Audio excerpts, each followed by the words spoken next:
Hi, and welcome to Belated Binge, The Office.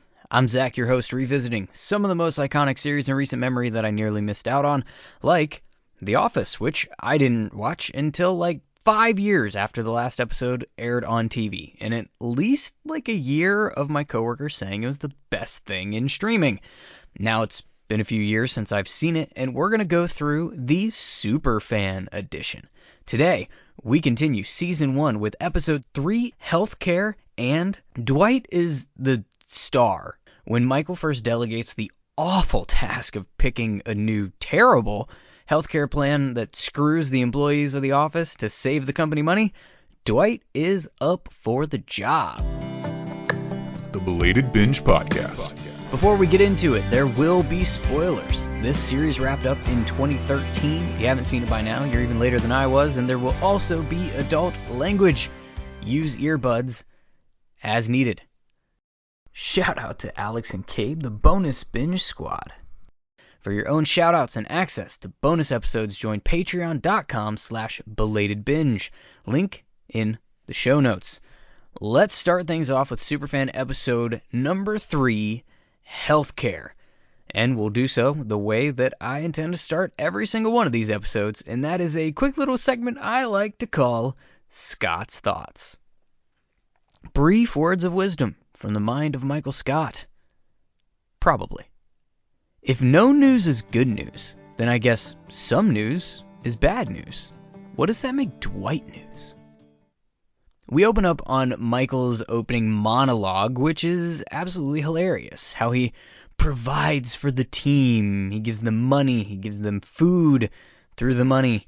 And apparently, he's their doctor now, too, because he's picking their health care plan. And he stops just short of saying he's their god or some kind of strange paper cult leader.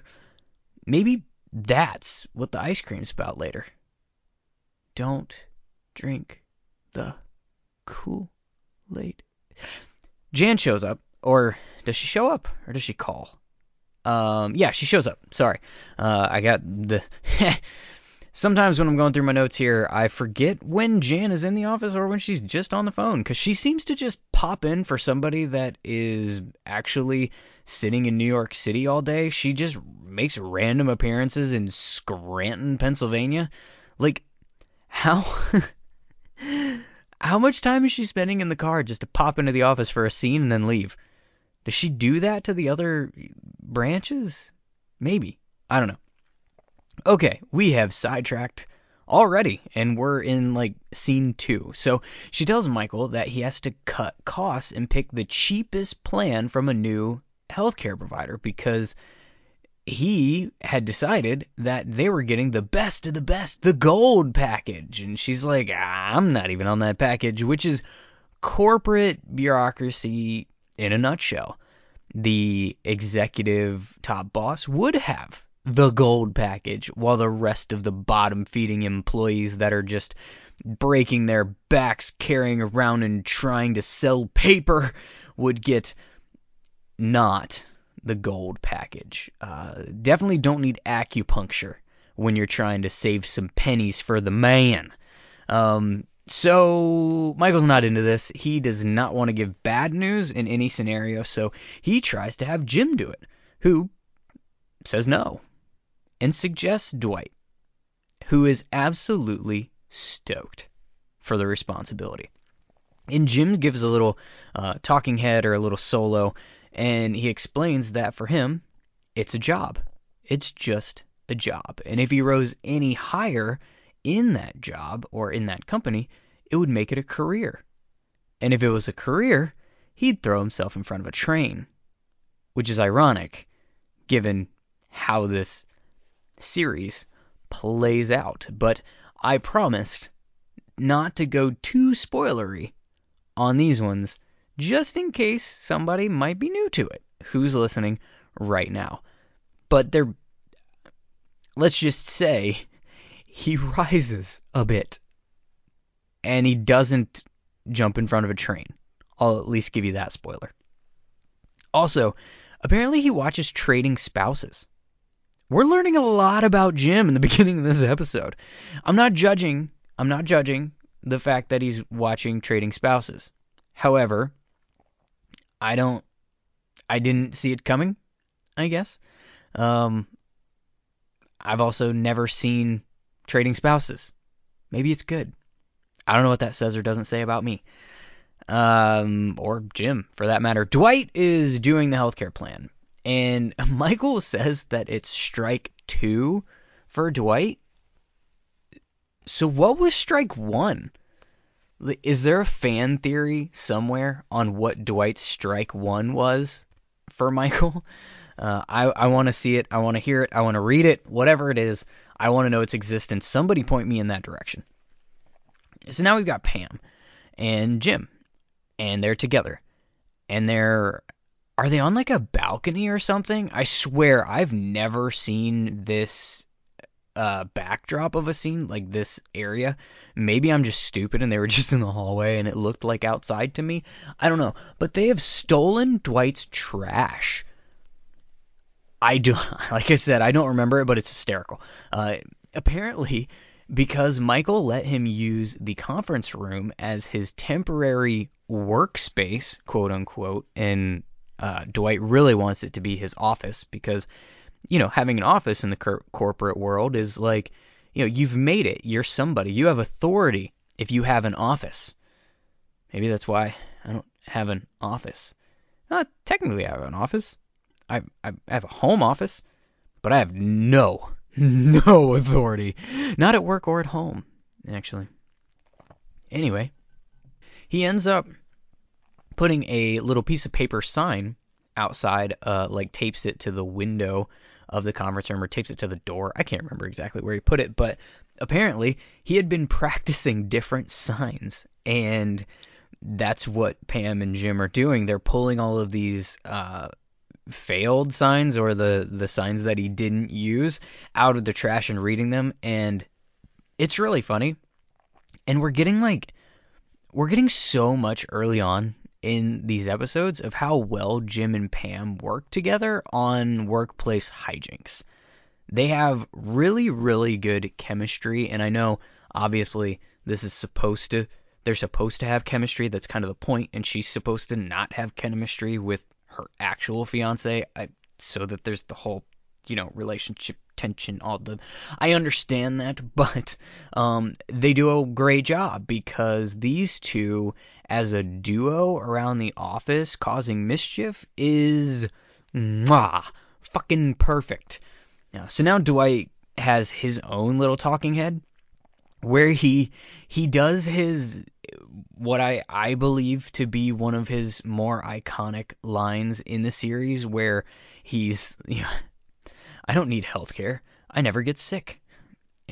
In the wild, there is no healthcare. There's just, oh, I'm a gazelle. Oh, I broke my leg, and a lion eats me. I'm the lion. Bit. And that's very, very paraphrased. I do not have that direct quote down. You can make fun of me if you want to. It's just funny. And so, ta-da, here we are. And this particular episode of healthcare is just a gold mine for Dwight being, Dwight with stuff like this. But at this point in the episode, they're getting pissed. They are not happy. Dwight has already made it clear that he's going to do a really, really terrible job by the employees in picking this healthcare plan, and people are not happy about it. And Michael is scared to come out of his office. He tries to pretend to be busy all day, and he's playing with a little toy truck on his desk. He's pretending to get calls when it's Pam on the line, and Pam's the one that actually screens his calls and knows damn good and well that he's not getting a call. And by the way, as a side note, this has to be just crushing Michael's soul. For starters, he's not getting attention. He doesn't have an audience right now. The only attention he is getting is what he doesn't want. People pissed about Dwight and the healthcare plan and wanting him to do something about it. Like his job. I think later in the series, I think this would play out different, honestly. I think in this episode, Michael is just full on kind of sleazeball boss and doesn't want to share any bad news, so he delegates that to somebody else so he doesn't have to be the bad guy. I think later in the series, I think we would see that he really doesn't want to do the things that make his employees' lives worse, which is picking a new shitty healthcare plan even though he has to.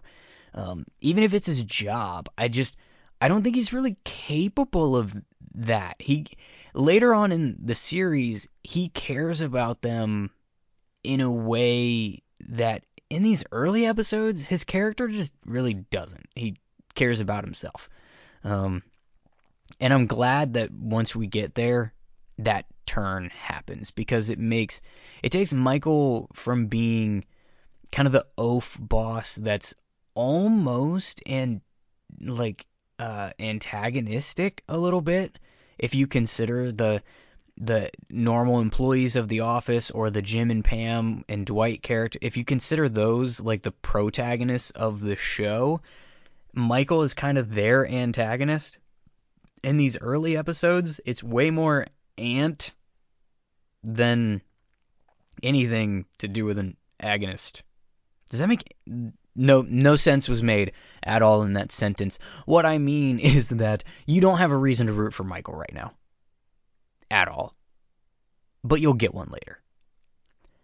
So now we've got another Dwight moment, which is just, again, comedic gold. And this is where he's talking to Jim and Pam, and they're trying to like tell him, if you get a terrible healthcare plan, that impacts you too, not just everyone else. And he starts going on and on about how he's basically a superhero. He never gets sick. He never needs to take time off work. And he's got the ability to raise and lower his cholesterol at will. And Pam's like, why would you raise your cholesterol? So I can lower it. It's showering us with comedic gold. And I'm going to leave that there. The only way that they're actually able to get through to Dwight in any way is movies, somehow. And the one that actually sinks in is the Sixth Sense reference, and how Jim suggests that maybe Dwight's already dead. And from there, Dwight doesn't try to do a good job at getting a healthcare plan in place that is actually all that beneficial, but he does at least start trying to, in his own way, work with people and the things that they would want or need covered in a healthcare plan.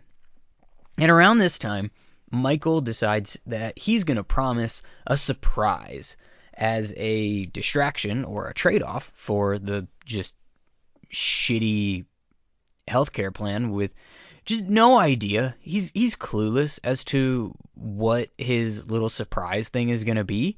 So now he turns it into like a side mission of his own. And the first place that he goes is a travel center. Do those still exist? Did the internet just put that whole type of business venture out of business completely? I don't really know. Somebody maybe tell me that too. I know that there's things like Travelocity and TripAdvisor and stuff like that, but again, internet. Like I'm talking like an office where people are actually planning vacations for people. Like it's got to be a thing, right? Still, somehow? I don't know. Michael seems to think that not only is it a thing, but that this all-inclusive, amazing trip package to like a casino where chips are free and you get a suite and all of this stuff they're just given away in bulk to groups of paper salespeople. That's how the world works, apparently, in Michael's mind. Because Michael's an idiot. Anyway, Pam is, again, We get a lot of this, like, why her and Jim work so well together around the office on stuff like this, because Pam's filling out Dwight's anonymous disease list that he has come up with to make sure that people fill out what diseases they want covered by their healthcare plan.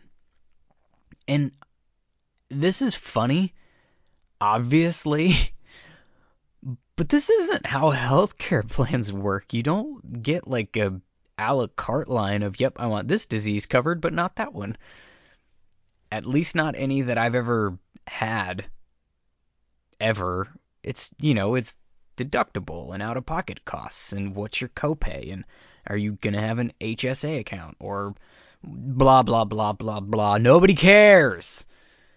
All right, so Pam's filling out the anonymous, supposedly, disease list that people want covered, and she's making up names of diseases.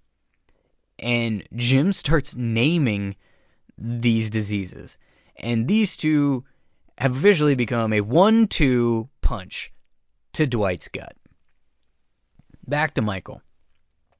He's trying now, he's in his car, and he's trying to call a client of theirs who runs a coal mine, and he thinks it's an amusement park ride, and that the people would like to go and get into a coal mine shaft and get lowered into, a coal mine. And he starts asking, like, well, once you get down there, does it have, like, laser tag? No, Michael, it does not have laser tag. Anyway, Dwight is passing out, or, like, collecting the diseases papers from people, and he's trying to remember whose is whose when they hand it to him, which is obviously the exact opposite of anonymous. And it's wonky, it's weird, whatever. Anyhow, he starts reading them, and he absolutely loses his shit about these fake diseases that some people came up with. Some people named Jim and Pam, and I don't know if anybody else was in on that particular joke. He insists on doing one-on-ones with people. He offends Oscar. Michael runs from him. Dwight starts interrogating Pam about why she's not on Roy's plan and how he doesn't believe that they haven't set a date for their wedding yet in 3 years, which they haven't. And obviously, this makes Pam very upset. Not at Dwight. I mean, at Dwight in the moment, but it's not at Dwight. She's mad at Roy because they've been engaged for 3 years. They don't have a date. He doesn't cover her on his health insurance because they're like, whatever. They do stuff, I guess, that couples do, like settling. In this case, it seems. But anyway, Jim confesses to Dwight that Dwight's a jackass. It drives Dwight nuts in this little fake interrogation because Jim's better at the game than Dwight is. He gets him so flustered. And flustered Dwight is the funniest Dwight, is he not? And now Jim locks him in the conference room, which is great. And kind of harkening back to the first episode where there was the desk thing and the fake can't hear you stuff behind the boxes that Jim did. He makes Dwight call him. So he's locked Dwight in the conference room, and Dwight calls Jim's desk phone, and he keeps him on hold. And in this just rage of anger, Dwight calls Jan, who turns out to be super pissed that Michael has delegated the healthcare plan. Also super pissed that Dwight is the one picking it. Says, no, you cannot have the authority to fire people, and don't ever call my cell phone again. Again, what? Dwight just had that. Top of his head, Jan's cell phone number. Okay then. And now Michael is back. He doesn't let Dwight out of the conference room, he's back with ice cream sandwiches. And Stanley calls him out on this shit. He's like, this better not be the big surprise. He's got to pretend, but yeah, he's screwed. And so now I don't know. This jump was a little stark to me. So we go from Dwight being locked in the conference room and not even Michael will let him out to somehow everyone is in the conference room together with him and he's doing the raise your hand for your disease scene because, they can't be anonymous anymore since apparently HIPAA doesn't exist in Dwight's world, and there were so many joke ones that now he's like, this is the only way that I'm going to do anything for you people is I have to know who actually has what. And there's funny ones, it's great, and then we get to anal fizzers. Kevin is the fucking man, but that's gross. And everyone walks out on Dwight. So now, we're at the end of the day, people are pissed, and nobody's going to leave the office without Michael addressing the new healthcare plan. Like the boss, like his job, like he's supposed to do. And Michael uses this opportunity to just lay everything on Dwight. It's after 5 o'clock. He can't change it now because it had to be submitted by the end of the day. Oh, sorry. Darn it, Dwight. Just so disappointed in you. I didn't do anything to help throughout the day because I knew this is exactly what had to happen, and I'm just glad I wasn't the one that had to do it, and people can be mad at you, but people are still mad at you, Michael. They are. And surprise, the surprise is no surprise. He does fake drum roll, and he's got nothing. Jim is so pissed, but maybe, Jim, you should have actually done it instead of Dwight. Imagine that. I mean, we wouldn't have an episode, would we? Or would we have an episode? That might actually be kind of hysterical. So I'm going to put a pin in that for a couple of minutes here. But anyway, Jim's the one that suggested Dwight do it to Michael. And obviously he thought it was going to be funny. And it was, but they all got screwed. Is what it is. Maybe we should all blame Jim. And then we get bowling. Nobody's there to hear it. But Michael does have to go call Jan now. So it's a shitty day at the office. For everyone. And that's the episode. So, with that, I think it's time that I try my hand at Super Fan or Super Fraud. This is where I try to pick what scenes in the Super Fan edition were not in the original, and you get to make fun of me for getting it wrong. And I'm just going to say this. I think I mentioned it a little bit in the last episode. If you didn't hear that, then I'll tell you now. I'm going to get roasted during this entire binge because it's been so long since I've seen almost every single one of these episodes. And I'm going to be wondering the entire time watching these Superfans, because I've never seen them, I'm going to be wondering if everything that I forgot happened was an extra scene or if I just forgot it happened. So here we go. Jim and Pam stealing Dwight's trash is gotta be a deleted scene, right? It even looks a little different in the way that it's shot. I don't know if it was like, I mentioned this a few minutes ago. I don't remember even that location for them shooting. The lighting looked way different. They looked like they were like scrunched up on the floor. I don't know. I'm pretty sure that was a deleted scene for sure. Dwight's blood pressure scene and the following like movie discussion, I don't know that all of that was in the original. Obviously, I remember the raising and lowering part because that's classic Dwight humor, but all of the movie parts that ended up happening, like I think those were cut out of the original. What else? Dwight's interrogation scenes.